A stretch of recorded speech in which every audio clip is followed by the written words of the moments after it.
DFTW, yeah, you. Hey everybody, welcome back to podcast number 7, HCXM Tattoo coming at you with another Drawing from the Well podcast. I hope you're enjoying them. They're definitely fun for me, just kind of exploring some thoughts and trying to figure some shit out. You never really figure it all out, but it is fun to try. So I'm trying to have the topics be kind of tethered together, maybe have some type of a unified feel or like a linear quest of, being stacked together, have some type of similar reference. We've done episodes on tribalism, adventure, the importance of experience, how maybe technology is affecting us a lot of times in a negative way, tattooing. Choices run deep in all these because really they're kind of like the Kickstarter, the match, the spark. They're the thing that starts to lead you in the direction of, say, a new adventure through whatever experiences you're trying to find. Everybody makes good choices, bad choices. There is no stopping from making the choice. Even if you don't make a choice, that's still a choice, and something else then happens. That's kind of like, if we're using that same river analogy, that'd be like not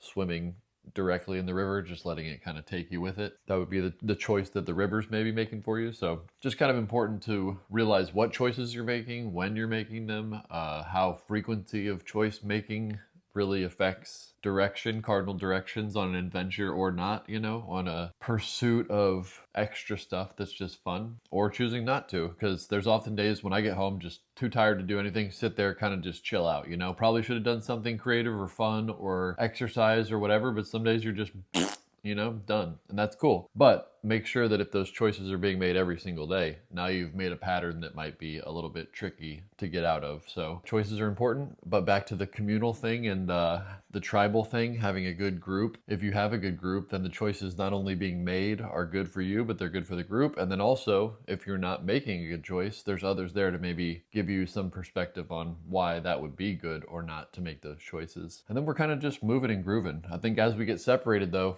divide and conquered, our choices are probably not as well made because they're only made for the individual versus the overall environment, which I think we're really need to focus back on our environments that we're filling with our minds and our bodies. What are they for? What kind of things are we building here? What are like the focus points of society? What are we focusing on? These things seem like basic topics, but I feel like this basic stuff's getting lost, and it's leading us into being less aware of our surroundings and kind of less able to think on our feet, which is not good. I just don't think that's a good way to lean into. I'll quote the movie Terminator, "No fate but the one we make ourselves," I think is something like that, to that effect. It basically means that the choices that you make are what will lead you to the outcome of your life. There's really no such thing as just like a predetermined thing. This is unfair. This happened to me, blah, blah, blah. There's always a way to get to somewhere new, to a destination that allows for growth or movement or any of that stuff. There's no permanent stagnation, period. But through the choices that you make are how you get there, most definitely. And obviously there's scenarios where you're more limited than others, but you always have that choice, always have that option to move forward or to remain calm, or there's always the choice, which is like action or the ability for action or the option or possibility for action. Definitely to tie it into the adventure episode, that the choices that you make are how you will or will not be able to get onto those adventures. So there have been times where a thing kind of comes up and maybe it's a little scary or a little intimidating, but you just make the choice to make it happen, and it ends up being some shit that really is life-changing and really character building. Yeah, choices are important. The big ones, the small ones. Definitely keeping an eye out for when these choices are appearing or presenting themselves is very important as well.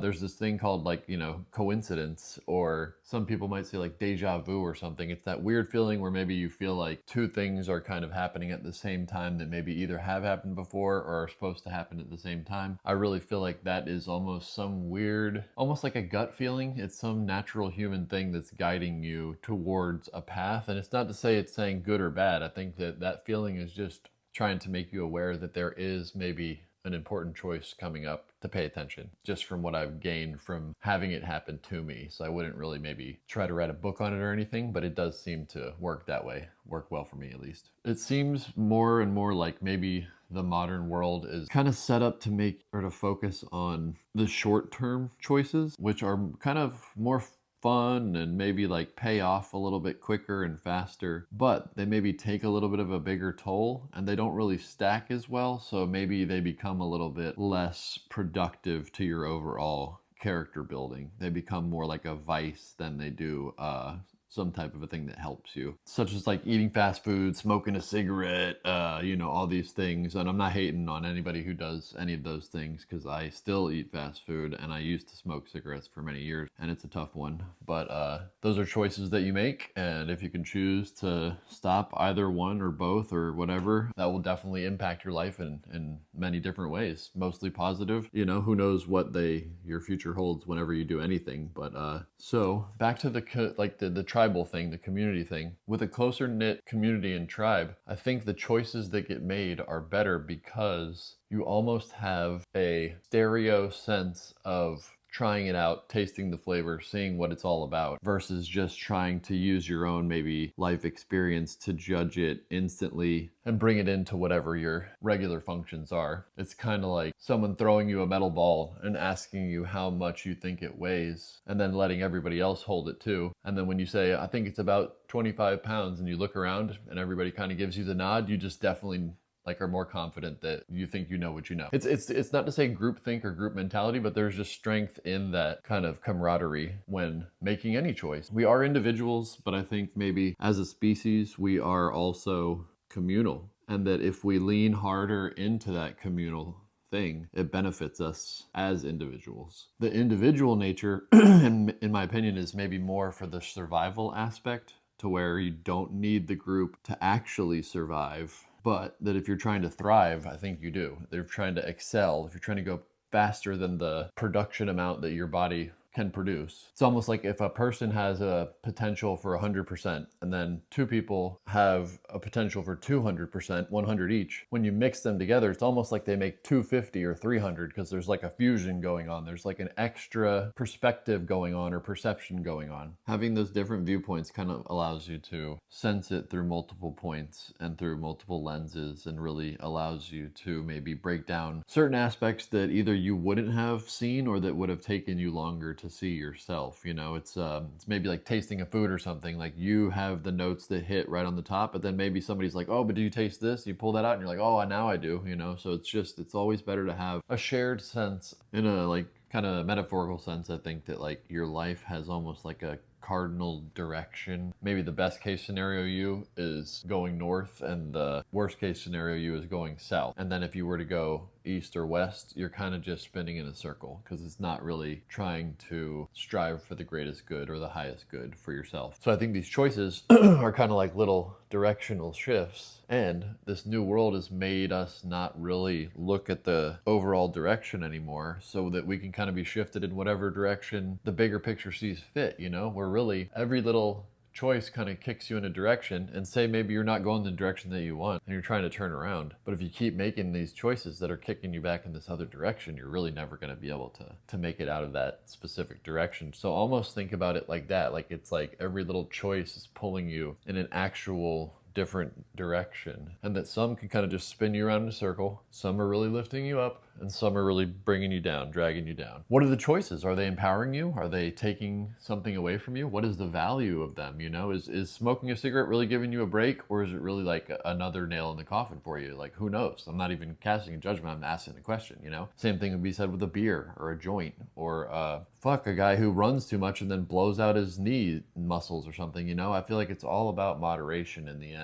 But that's the choice. The choice is the moderation. If you don't do the thing, period, that's a choice, and maybe you miss out on some of the content that you could have had that in your life. Like I said, once again, with the community thing, the tribal thing, when you're around more like-minded groups of people that are trying to achieve good things and better things, then it works kind of in chorus and in unison with itself, and it grows faster, better, to a better degree, because it's not trying to feed off of itself, it's trying to further its growth. Whereas when you break it down into these smaller pieces, it becomes more, I don't want to say survivalist, but it becomes more just based on the individual. So therefore the value of things is shifted, which is really what it is. It's great to be the iPhone generation, I, me. But I do think that there's a human innate thing in you that being part of a group and sharing things with the group, it pays off more than just doing some solo shit that's just for you, that's only for you, that you're not sharing with anybody, that's just my own thing because I need it, you know? Which have that stuff too, don't get me wrong. But I'm saying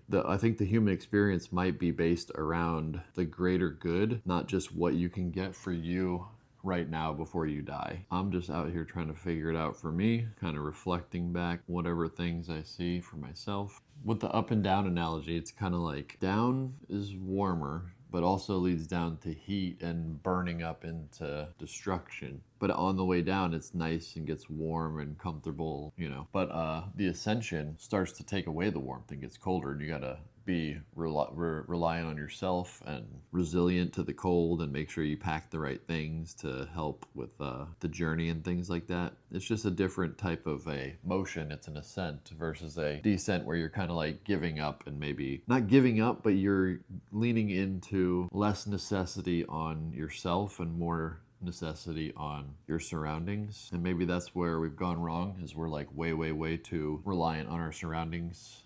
Choices can kind of like be made in an instant, and then you can even have long-term effects from those things, those choices, which is why it's so important to kind of really know what your choice is going to get you. And there's times where they teach you things. A quick one I recall would be like, I'm probably like 12 or 13. Me and my buddy Pat used to walk the dogs.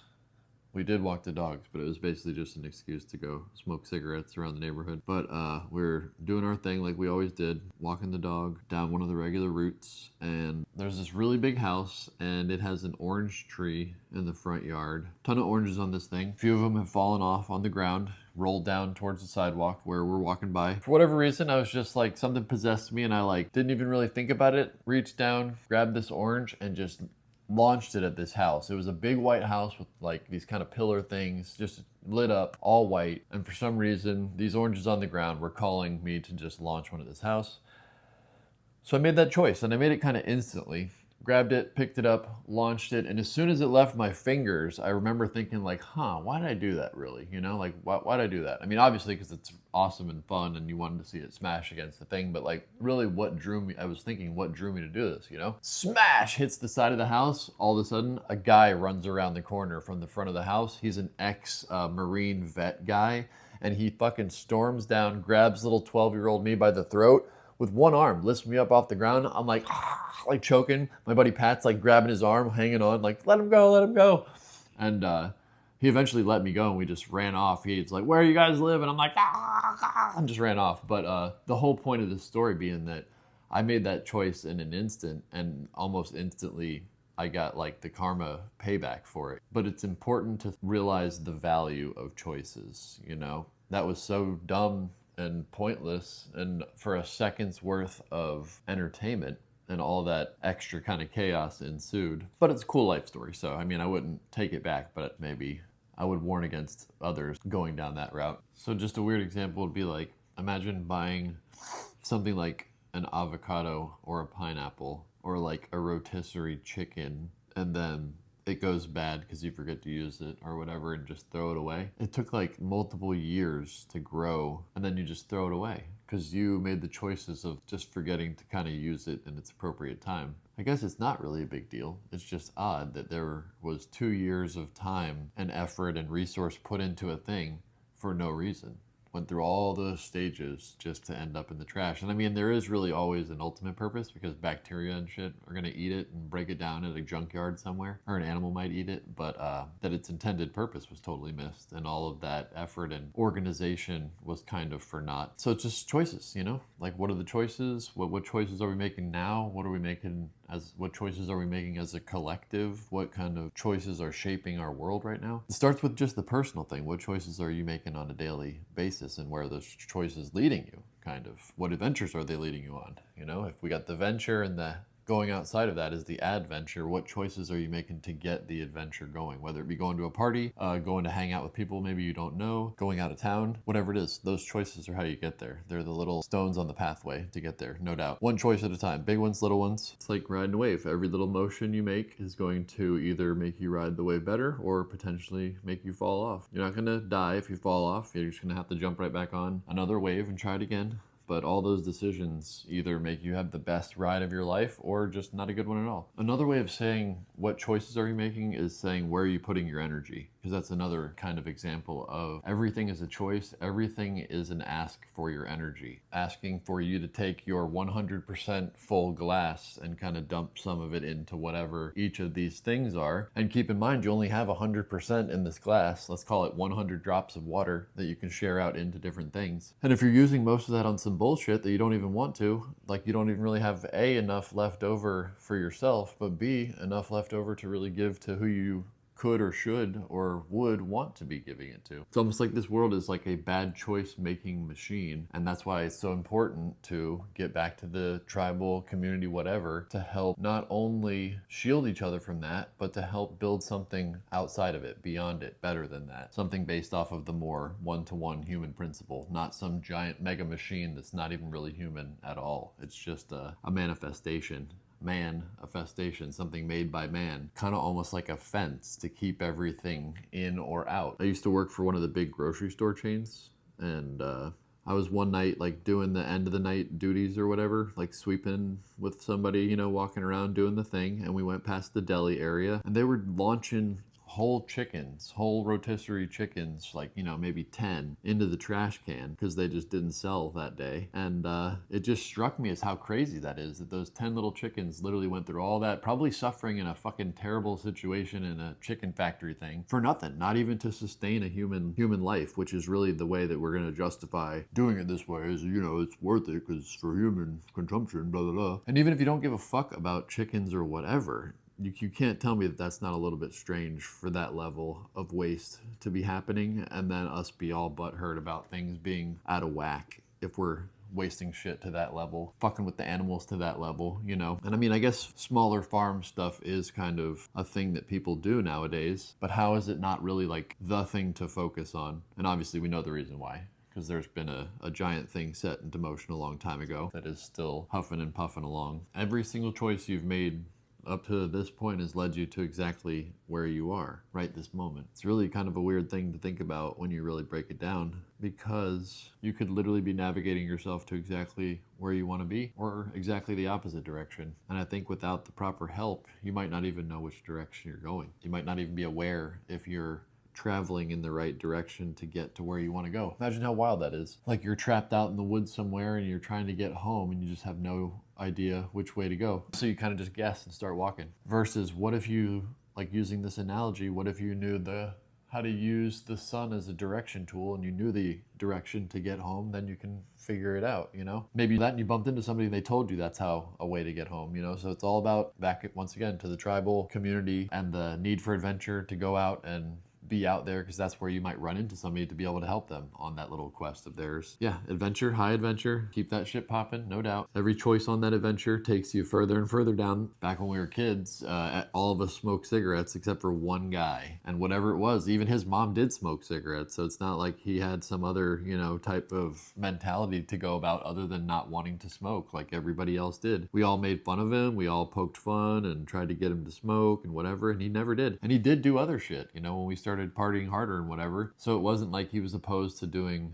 other things, but he made the choice not to smoke cigs with everybody, and I always thought that was cool. I always thought that was neat that he was able to dodge the peer pressure bullet or the try to be cool bullet, and just an example of choices. Made a good choice, never has had any negative effects from any of the smoking, you know? You've heard things like, you know, you are what you eat, you are who you hang out with. Those are basically illustrating the choices that you make are what will kind of materialize around those choices. On this topic of making choices and being creative, I think maybe being creative sometimes and making art, you'll make choices because of specific aspects that you're trying to achieve. And a lot of those are based off of fear of judgment or other things like that. And I think the most important part about creativity is doing it without fear, just doing it in a way where it's being freely expressed and not really under the guise of something else, trying to be something else, trying to fit through some other lens, you know? So definitely, I think making the choice to be creative is difficult in the first place. So maybe it's like a strengthening thing that builds the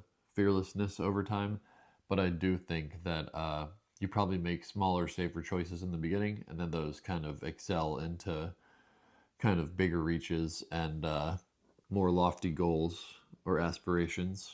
Somebody once told me express without regret, and I always just thought that was kind of cool because expression shouldn't be something attached to some type of a bad feeling afterwards, unless your expression was a false one, and then maybe that's why you're feeling bad for the reaction that it received. But if you're making a choice and responding in a way that you feel is correct, I don't think that it should be attached to a regret, because if anything, even if it was the wrong motion, you can learn from that, so it becomes a learning opportunity. Therefore, you wouldn't want to regret it or need to regret it.